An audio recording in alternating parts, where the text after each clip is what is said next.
Praise the Lord. सर्व बंधू भगिनींना प्रभू येशूच्या नावामध्ये प्रेमाचा सलाम. मागच्या भागामध्ये 8व्या भागामध्ये आपण 16 अध्याय यामधील 7 वाट्यांचा न्याय याविषयी थोडा अभ्यास केला आणि आता आपण 17व्या अध्यायामध्ये येण्यापूर्वी त्याच्या अगोदर आपण 7 मंडळ्या ज्या आहेत त्याविषयी थोडी चर्चा केली. कारण की बाबेल काय आहे समजण्यासाठी आपल्याला त्या सर्व गोष्टींची गरज आहे. सुरुवात करण्यापूर्वी आपण छोटीशी प्रार्थना करूया. पवित्र थोर दयाळू न्यायी स्वर्गीय पित्या, धन्यवाद करतो, स्तुती करतो. ओ प्रभूजी, आम्ही दुर्बल लोक आहोत आणि अनप्रॉफिटेबल सर्वंट्स आहोत, तरी आतापर्यंत आमचं सहाय्य केलं, उपकार मानतो. आता पुढील गोष्टी पूर्ण करण्यास आमचं सहाय्य कर आणि ह्याद्वारे अनेकांना मोठा लाभ व्हावा असे तू कर. छोटीशी प्रार्थना प्रभू येशूच्या पवित्र नावाने मागतो म्हणून तो ऐक. आमेन. तर प्रियांनो, बाबेल काय आहे हे आपल्याला आम्ही इथे जे काही मांडत आहोत ते आमच्या स्वतःच्या मताप्रमाणे नसून जे काही प्रभूने आपल्याला दासाला प्रगट केले त्यानुसार आपण या ठिकाणी मांडत आहोत. तर इतिहासामध्ये असं आहे, रोममध्ये मंडळी होती. रोम म्हणजे रोमन सम्राट यांचं जे शासन होतं त्या शासनाचा त्यांची ती राजधानी म्हणजे रोम होती. तिथून ते आपला कारभार करीत असत. रोमन लोक सुरुवातीला यहुदी लोकांना विरोध करत नसत.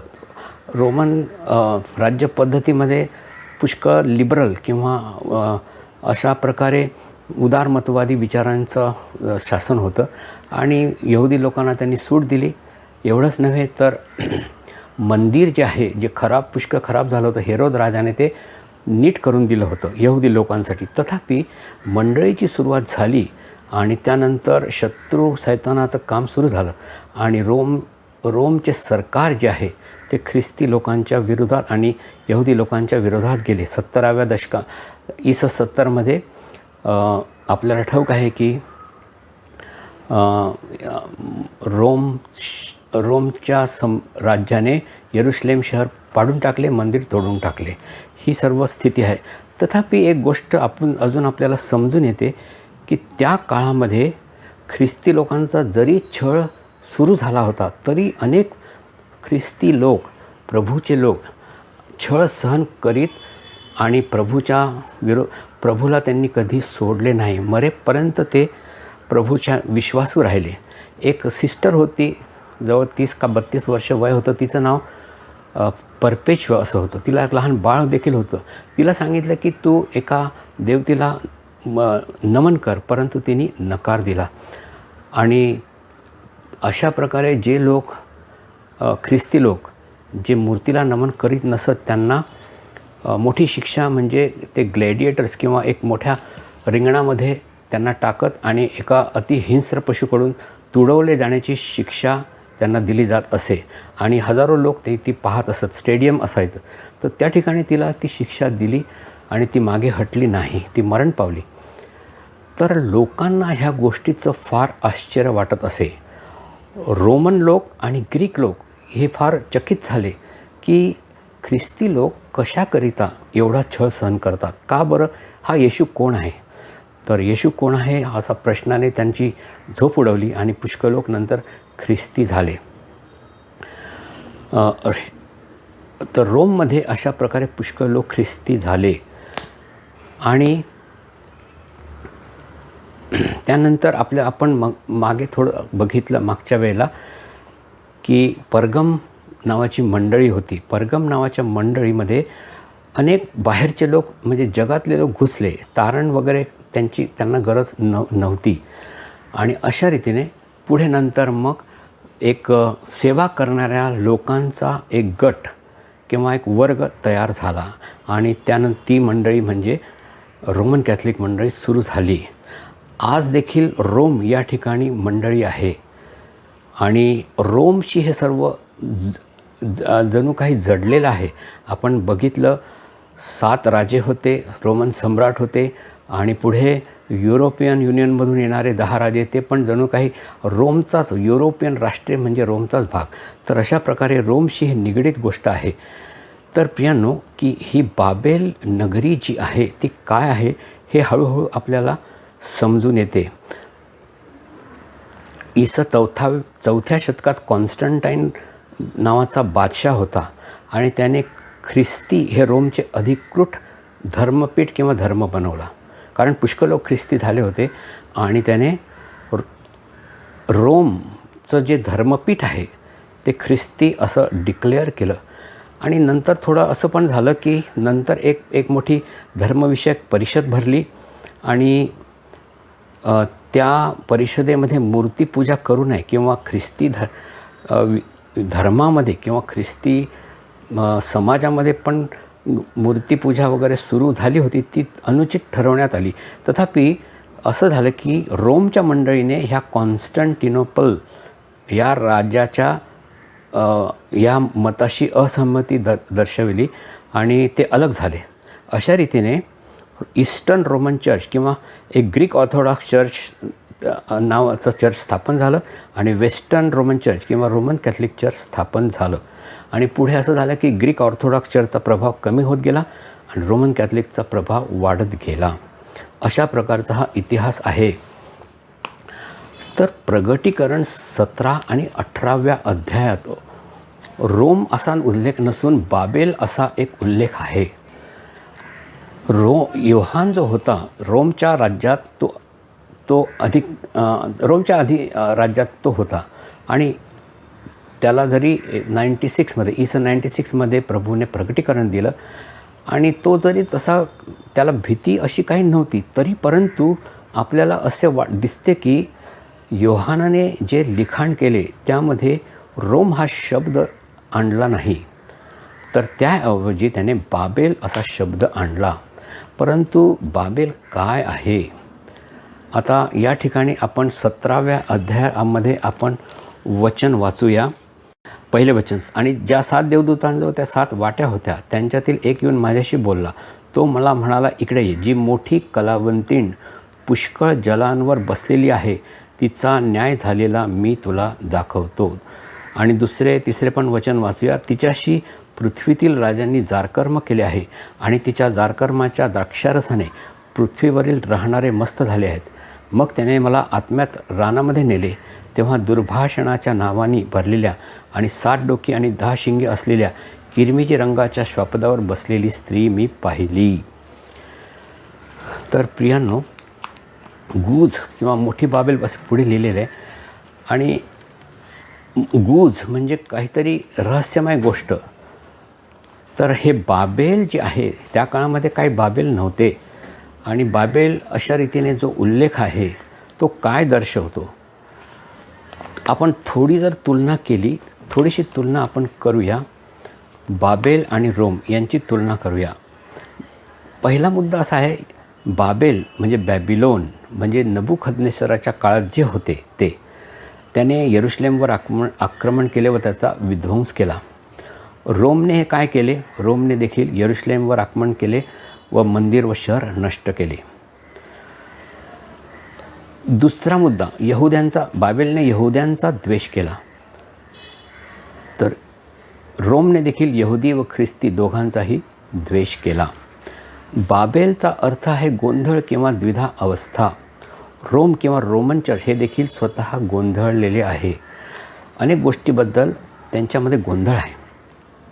मंडळी किंवा चर्च याच्या विरुद्ध देश, मंडळी विरुद्ध जग, नियमशास्त्र विरुद्ध कृपा, देवाचे वचन विरुद्ध परंपरा, यहुदी धर्मवाद विरुद्ध ख्रिस्ती विश्वास, ऐहिक विरुद्ध आत्मिक वगैरे अशा गोष्टी, ज्या गोंधळ निर्माण करणाऱ्या गोष्टी आजही रोमच्या चर्चमध्ये आहेत. पुन्हा एक गोष्ट मला सांगावीशी फार जरुरी वाटते की कोणतीही मंडळी असो, 7 मंडळ्या ज्या आहेत त्या प्रत्येक मंडळीमध्ये प्रभूचे लोक आहेत. पहिल्या मंडळीपासून शेवटच्या मंडळीपर्यंत. आणि प्रभू प्रत्येक मंडळीचे गुणदोष दोन्ही दाखवतो. तेव्हा जरी आपण आता बाबेल म्हणजे रोम किंवा रोमन कॅथलिक चर्च असे बोलतो, तरी या ठिकाणी असा कोणताही उद्देश नाही की ती मंडळी पतित आहे आणि आणि नाश होणार वगैरे असा कोणताही सांगण्याचा उद्देश नाही. प्रियांनो, मंडळीमध्ये जे लोक असतात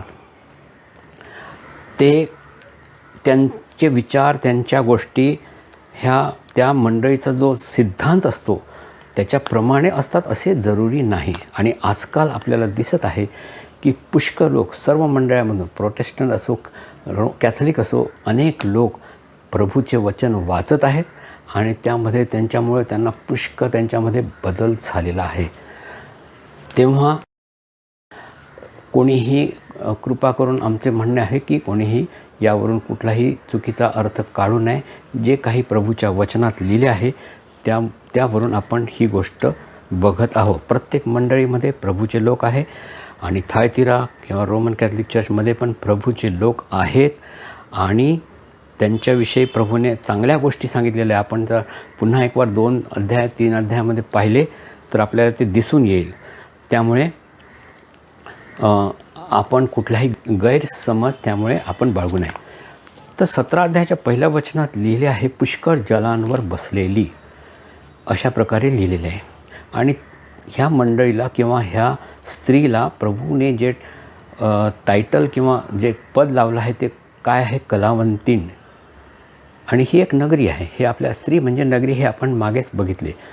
पुष्कळ जलांवर म्हणजे जगात सर्वत्र असलेल्या त्या मंडळीच्या लोकांवर त्या स्त्रीचा किंवा कलावंतीण जिला म्हटलं आहे तिचा अधिकार आहे. त्यानंतर दुसऱ्या वचनात, तिच्याशी पृथ्वीवरील राजांनी जारकर्म केले. या ठिकाणी जारकर्म हे पाप कोणतं नगर करत नाही तर ते आत्मिक आहे. पृथ्वीवरील राजांशी ती सलगी करते, सर्व धर्म समभाव मानते. तारण हे ख्रिस्ताशिवाय म्हणजे चांगल्या वागणुकीकडून प्राप्त होऊ शकते असंही ती म्हणते. आणि रोमन चर्चमध्ये व्हॅटिकन जे आहे ते एक मान्यताप्राप्त देश देखील आहे. त्यांचे पोलीस आहेत, त्यांचे सरकार देखील आहे. देव या नगरीला कलावंतीण असे का म्हणतो? जारकर्म हे जे पाप आहे ते विवाहित नाही अशा स्त्रीकडून होणारे पाप आहे. रोम ही मंडळी ख्रिस्ताशी कधीही जडलेली नव्हती व नाही, म्हणून तिला प्रभू हे नाव देतो. ही नगरी मोठी आहे. प्रभू म्हणतो, हे लहान कळपा, भिवू नको. मोहरीचा दाणा किती छोटा असतो, परंतु दुर्दैवाने ह्या लहान दाण्याचा काय झाला आहे? मोठा वृक्ष झाला आहे. मत्तई 13 अध्यायाच्या 32 वचनामध्ये लिहिले आहे की मोठा वृक्ष. रोमन चर्चचे पोप जे आहेत ते एखाद्या सम्राटापेक्षा अधिक सामर्थ्यवान मानले जातात. कारण त्यांच्या हातात मनुष्याचा प्राण, स्वर्ग किंवा नरक असल्याचे मानले जाते. दुसऱ्या वचनात आपण वाचले, तिच्या जारकर्माने पृथ्वीवरील राहणारे मस्त झाले आहेत. रोमन चर्चच्या आरंभ काळात कोणताही मनुष्य बाप्तिस्मा घेऊन म्हणजे पाणी शिंपडून ख्रिस्ती होत असे. पापांची क्षमा, तारण ह्या गोष्टी त्याला अर्थहीन होत्या आणि पुढे चर्चला देवाशी निगडीत केले गेले. जो रोममध्ये जन्मला तो आपोआप चर्चचा सभासद बनला. आपण वरती वाचले की द्राक्षारस म्हणजे या मंडळीच्या वेगवेगळ्या शिकवणी किंवा टीचिंग्स प्रगट करतो. त्यामध्ये एक गोष्ट, दुःखाची गोष्ट अशी आहे की एखादं पाप एखाद्या व्यक्तीने केलं तर तो काय करू शकतो? तो धर्मकुळूकडे जाऊ शकतो. पैसे देऊन धर्मकुळून म्हणजे पैसे देणे असं जरुरी नाही, परंतु अशा रीतीने धर्मगुरूकडून त्याच्याजवळ जाऊन प्रिस्टकडे जाऊन कबुली केली की कोणतेही पाप क्षमा होते. ही फार दुःखाची गोष्ट आहे. लोकांनी पवित्र जीवन जगावे असे ती शिकवित नाही. द्राक्षारस पिणे, मौज मजा करणे, जगाप्रमाणे फॅशन करणे यात तिला कोणतीही गैर गोष्ट वाटत नाही. मनुष्याला कोणता तरी धर्म असणे आणि पाळणे जरूर नाही का? आवश्यकच नाही काय? तर अशा मनुष्यांना ही मंडळी अत्यंत सोयीची आहे. ह्या द्राक्षारसाने अनेकांना मस्त केले आहे. तिसऱ्या वचनात म्हटलं आहे, त्याने मला आत्म्यामध्ये नेले, किरमिजी रंगाच्या श्वापदावर बसलेली स्त्री मी पाहिली. रानामध्ये म्हणजे गोंधळलेल्या किंवा गोंधळाने भरलेल्या स्थानामध्ये असा अर्थ आहे. किरमिजी रंग जो आहे तो पुन्हा एक वार काय दाखवतो? मातीचा किंवा मनुष्याचा रंग. आणि श्वापद हे रोमन साम्राज्याला प्रगट करते. तसेच श्वापद हे ख्रिस्त विरोधाकालाही प्रकट करते. श्वापदाचा रंग तसे अजगराचाही रंग किरमिजी आहे.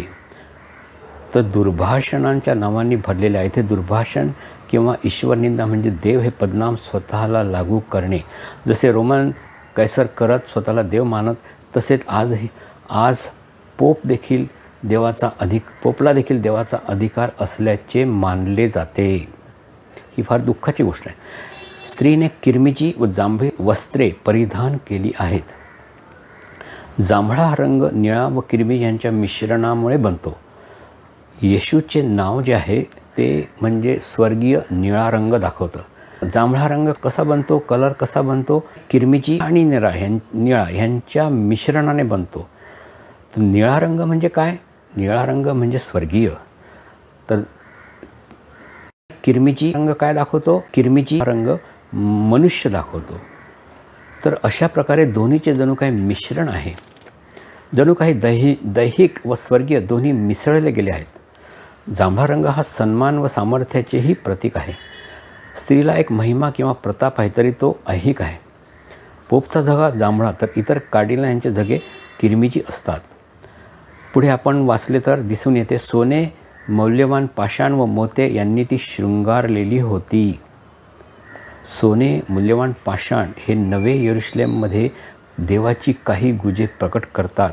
पुढे आपण नवे यरुशलेममध्ये जेव्हा 21व्या अध्यायात पाहणार आहोत, तर देवाची गुजे प्रकट करण्यासाठी हे मौल्यवान पाषाण वापरले गेले आहेत. मात्र इथे स्त्री ते बाह्य स्वरूपात प्रदर्शित करते. अंतर्यामी ही स्त्री भ्रष्ट आहे. आता पुन्हा एक वार स्त्री म्हणजे काय तर व्हॅटिकन. स्त्री म्हणजे रोम नगरी किंवा व्हॅटिकन. स्त्रीच्या डोक्यावर मुकुट नाही, तसेच तिच्या हातात तलवार वगैरे शस्त्र नाही. स्त्री स्वतःला राणी म्हणते, परंतु तिच्याजवळ कोणताही मोठा अधिकार नाही. हातात सोन्याचा प्याला आहे. प्याला हेच प्रकट करतो मनुष्यांना भ्रष्ट करणे. 17व्या अध्यायाच्या 5व्या वचनामध्ये आपण वाचतो, आणि तिच्या कपाळावर हे नाव लिहिले होते, गूज, मोठी बाबेल, कलावंतिणींची आणि पृथ्वीवरील अमंगळपणाची आई. 6वे वचन, आणि ती स्त्री पवित्रांच्या रक्ताने आणि येशूच्या साक्षांच्या रक्ताने मस्त झालेली अशी मी पाहिली, आणि तिला पाहून मोठ्या आश्चर्याने थक्क झालो. योहान म्हणतो की मी त्या स्त्रीला पाहून आश्चर्याने थक्क झालो, कारण ती स्त्री येशूचे नाव तिच्याजवळ, ख्रिस्त तिच्याजवळ आहे, परंतु तिने जे काही केले ते ऐकून योहान म्हणतो मी थक्क झालो. ती मोठे गूज आहे. गूज म्हणजे नीट समजत नाही अशी गोष्ट. तरी गूज हा शब्द स्त्रीच्या कपाळावर लिहिला आहे. याचा अर्थ पाहणाऱ्याला किंवा वाचणाऱ्याला हे गूज समजू शकते. पुढे अमंगळपणाची आहे हे पण आपण त्याचं वर्णन वाचतो. अमंगळपणा काय दाखवतो? ॲबॉमिनेशन म्हणजे मूर्तिपूजा. तर रोमन चर्चमध्ये मूर्तिपूजा पुष्कळ आहे. मरिया, स्वर्गदूत, प्रेषित, संतगणांची ते मूर्ती करतात व तिला नमन करतात. रोम किंवा कोणतेही चर्च जे जगाशी जडते ते कलावंतीण ह्या उपाधीला पात्र ठरते. ही स्त्री स्वतः कोणाचे रक्त सांडत नाही. ज्या राज्याला ती जडते त्यांच्याद्वारे ती रक्त सांडते. भविष्यात ती केवळ ख्रिस्ती विश्वासणाऱ्यांचेच नव्हे तर यहुद्यांचेही रक्त पाडणार आहे. आणि म्हणून योहान तिला पाहून मोठ्या आश्चर्याने थक्क झाला. ख्रिस्तावर विश्वास असल्याचे सांगणाऱ्या स्त्रीकडून ख्रिस्ती लोकांचा छळ केला जातो हे बघूनच योहानाला मोठे आश्चर्य वाटते. 17व्या अध्यायामध्ये आपण आलो आहोत आणि 10वे वचन आपण वाचूया. आणि 7 राजे आहेत. 9वे वचन 9 आणि 10 9, 10, 11 आपण वाचूया. येथे ज्ञानयुक्त मनाचे काम आहे. ती 7 डोकी 7 डोंगर आहेत, त्यावरच ती स्त्री बसली आहे. आणि 7 राजे आहेत. 5 पडले आहेत आणि 1 आहे आणि दुसरा अद्याप आला नाही. आणि तो येईल तेव्हा त्याला थोडा वेळ राहावे लागेल. आणि जे श्वापद होते आणि नाही तेच 8वा राजा आहे, आणि तो त्या 7तला आहे आणि तो नाशात जातो. तर प्रियानो, या ठिकाणी पुन्हा असे लिहिले आहे, हे ज्ञानयुक्त मनाचे काम आहे. आपण पूर्वी पाहिले 666 ही संख्या काय दाखवते, कोणाला दाखवते. या ठिकाणी 7 डोकी म्हणजे 7 डोंगर आहेत आणि रोम हे शहर 7 डोंगरावर वसलेलं शहर आहे. पुन्हा 10व्या वचनामध्ये आपण ऑलरेडी पाहिले. पुन्हा एक वार आपण थोडक्यात बघूया. येणारा ख्रिस्त विरोधक आपण पाहिले की तो युरोपियन युनियनमधून येणारा 10 राज्य असतील, 10 राज्य किंवा 10 राष्ट्रे असतील युरोपियन युनियनचे, आणि त्यामधून येणारा तो एक महान अतिसामर्थ्य असा पुरुष असेल. आणि हे खरं आहे, कारण की मंडळी उचलली गेल्यानंतर जे काही पृथ्वीवर मोठा हाहाकार माजेल किंवा मोठा अस्वस्थता माजेल, लोकांना समजणार नाही. काही लोक म्हणतील की परग्रहावरील लोक आले, त्यांनी काही लोकांना उचलून नेला. तर अशा परिस्थितीमध्ये जे काही घडेल त्याला सावरण्यासाठी तो पुढे येईल. ख्रिस्त विरोधक जो आहे तो पुढे येईल आणि तो असे प्रतिपादन करेल की मीच आता तुम्हाला वाचवेल. आपण सर्व पृथ्वीचे सर्व राष्ट्र मिळून एकच गव्हर्मेंट, एकच शासन तयार आपण करूया आणि अशा रीतीने वन वर्ल्ड गव्हर्मेंटची सुरुवात होईल आणि सर्व सत्ता आणि अधिकार हा त्या मनुष्याच्या म्हणजे ख्रिस्त विरोधकाच्या हाती जाईल. आपण पाहिले होते की तो जो 7वा राजा आहे तो जो अद्याप आला नाही तो येईल. आणि आपण हे पण पाहिले की त्याला मोठी जखम झालेली असेल आणि तो जखमी होऊन मरेल. जवळजवळ मरण्यापर्यंत तो आला असेल आणि ॲक्च्युअली तो मरेल, परंतु पुन्हा उठेल. आणि आपण त्यावेळेला हे पाहिलं की 8वा जो 8वा आहे आणि जो त्या 7तला आहे, म्हणजे जे पहिले 6 नावं होते आणि 7वा म्हणजे युरोपियन युनियनमधून येणारा, आणि हे पहिले 6मधला जो 3रा आहे त्याचे नाव नीरो सीझर, कैसर नीरो. तर हा कैसर नीरो जो मृत्यूनंतर अधोलोकात आपल्या स्थानी गेलेला असेल, जसा यहुदा इस्कारोत आपल्या स्थानी गेला तसा तो आपल्या स्थानी गेलेला असेल, तो पुन्हा येईल आणि त्याचा प्राण ह्या युरोपियन युनियनमधून आलेला जो ख्रिस्तविरोधक जो पुढे पाठवलेला प्रतिनिधी असेल त्याच्या शरीरात तो प्रवेश करेल आणि तो खरा ख्रिस्तविरोधक म्हणून बाकीचा समय तो राज्य करेल. तर अशा प्रकारे ही गोष्ट आपल्याला दिसून येते. तर हे श्वापदाविषयीचं पुढचं मोठं स्पष्टीकरण आहे. पुढे 17व्या अध्यायाच्या 14 वचनामध्ये आपण वाचतो, ते कोकऱ्याशी लढतील परंतु कोकरा त्यांना जिंकील, कारण तो प्रभूंचा प्रभू आणि राजांचा राजा आहे आणि जे त्याच्याबरोबर आहेत ते बोलावलेले आणि निवडलेले आणि विश्वासू आहेत. तर लढाई होईल, जी हर्मगिदोनची लढाई असेल आणि ख्रिस्त विरोधकाबरोबर प्रभू स्वतः लढाई करेल आणि प्रभूबरोबर जे मंडळी उचलली वेळेस ते उचलले गेलेले जे आहेत ते देखील पुन्हा येतील आणि अशा रीतीने ही लढाई प्रभू जिंकेल आणि शेवटी त्या ख्रिस्त विरोधकाचा तो वध तो त्याला जिंकून घेण्यात येईल आणि त्याचे काय होईल ते पुढे आपण वाचूया. तर आतापर्यंत आपण मला असं वाटतं की एवढं आपण बघितलं आहे. अजून एक गोष्ट जी ऑलरेडी आपण बघितलेली आहे की 10 राष्ट्र असतील जे युरोपियन युनियनमध्ये असतील. आता पुष्कळ जास्ती आहेत, आता 27 आहेत, परंतु त्यावेळेस 10 राष्ट्र कदाचित वेगळे होतील आणि ते ख्रिस्त विरोधकाशी एकमत होतील आणि त्याला सपोर्ट करतील. आणि अशा रीतीने 7वी वाटी जी आपण पाहिली, युफ्रेटिस नदी कोरडी झाली, फरात नदी कोरडी झाली आणि हे 10 राष्ट्र आणि त्यांना मिळणारे आणखीन दुसरे राष्ट्र हे मिळून इस्रायलाच्या विरुद्ध लढाई करता पुढे येतील. त्या नदीमधून त्यांना मार्ग मिळेल आणि पुढे ही लढाई जी होईल त्या लढाईचा शेवट प्रभूच्या आगमनामध्ये होईल. तर अशा रीतीने आपल्याला इथपर्यंत आपण पाहिले. इथून पुढचा जो भाग आहे थोडा तो आणि 18 अध्यायाचा नंतर आपण पुढे अभ्यास करूया. तर प्रभूच्या नावाला धन्यवाद असो. छोटी प्रार्थना करू. हे प्रभू, दयाळू पित्या, प्रभू तू आमचं सहाय्य केलं, धन्यवाद स्तुती करतो, उपकार मानतो प्रभू येशू राजा. आणि जे काही तुझ्या वचनात लिहिलेलं आहे कठीण आहे आणि आम्हाला कधी कधी न पटणारे पण असू शकते, तरी परंतु प्रभूजी तू आम्हाला सहाय्य कर आणि आम्हाला समजू दे आणि आम्ही तयार व्हावे. हीच आमची प्रार्थना तुझ्या पवित्र चरणाजवळ आहे.